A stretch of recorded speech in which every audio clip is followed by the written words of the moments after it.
سلام عباس آقا. 200 گرم گوشی میخواستم. اما باز قربون لازمی نوکرم 200 گرم مادر. سلام عباس خسته نباشی. سلام داداشی فدات شم. ببین 17 پرو مکس میتونی بخری آبجی. S25 اولترا میتونی بخری.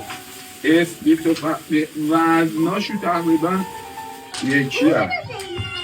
خب ولی حالا نمیدونم چرا S25 17 مکس حالا میاد پای نمیدونم برای میشه پایش داره ولی علاوه پردازنده مدل یک 17 مکسه بهتر علاوه دوربین زوم S25 دوره دوربین عکاسیش 17 مکسه تشخیص چهرهش 17 مکسه S25 اینترنت شما به کار بلاگری و اینا میخوایی مدل ولی 17 مکسه بعد نارنجیش هم مدل آره شما قابل ندارم برو بچه برگم شما